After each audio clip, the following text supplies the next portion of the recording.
Hello, I want to talk about separate or joint accounts in marriage. I feel like this is such a big topic, especially for those that are just looking to get married, maybe engaged, maybe going through that preparing for marriage phase of your life, which is a very exciting time, and maybe looking at getting a new house. That's where Jocelyn and I were back in 2015. And then, how do we set up our accounts? Obviously, money is such a big topic. It's the number one stressor. It turns out to be the number one stressor in marriages.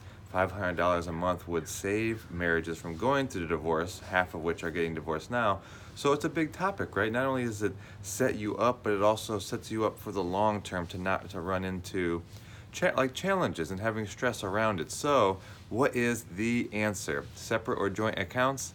The answer is both. So, if you've heard Jocelyn and I in any of our speeches or any of our content, you've probably heard us talk about money buckets, right? And this isn't actual buckets, but this is where you set up your bank account into different accounts, right? I say different, not separate, because you have access, each partner has access to these accounts. But you set them up into 5 or 6 different, depending on the type of business. If you're an employee or you have your own business where, hey, you're gonna need a bucket for taxes. But in these separate accounts, you're gonna have a bucket account for your bills, right? And that's going to be about 50% of your total income.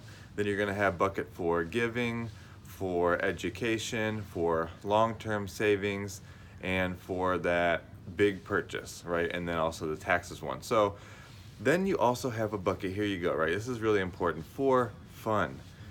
And you can set this up not just as one bucket for fun, but take this account and make this into 2, right? So that fun is usually another 10% of your total income, and yet make 2 of them. So you'll do 5% each. Now, this becomes powerful because I cannot say anything to Jocelyn about what she does with that 5%, i.e., she cannot say anything to me about what I do with mine. And see, there's freedom in that. When we first got together, and she may have been going out and buying shoes from one account, it would look to me like, do you really need to get more shoes? We have one account and we're like reducing what that's for. It's a lack mindset. It has you feel like money is going out.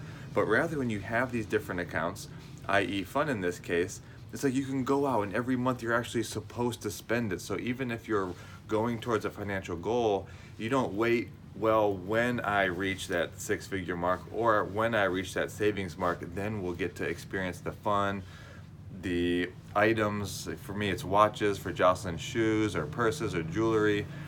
I mean, I love going to the movies, even getting a whole theater for my friends to come and watch a movie together. But see, you get to experience that now, right? You don't wait for money to come to you. You actually start to vibrationally experience that fun, that excitement, that joy that money can circulate to. And then in that experience is what's going to bring more to you for the rest of your bucket. So this is so powerful in the freedom and the experience that it gives you.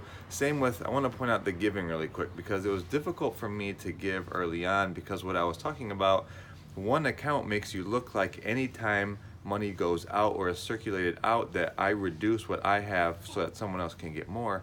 And it's just, that's not the way to look at it. So we structure ourselves to set our mindset and our vibration up to say, this account is for giving. I'm actually out looking for places for me to give and circulate, and it feels so much better. So wrapping this all back around, the separate or joint account, it's not so diverse. It's not exactly cut like that. It's, you have these separate 5 to 6 accounts that you both have access to, but then those accounts are for creating your life together. They're for getting that house, the big purchase, maybe the car, a vacation, and then in that you're giving as a couple, and that's going to feel so good. And then you have your fun account that you can do whatever you want with, right? So this is the best structure. It's not just joint or separate.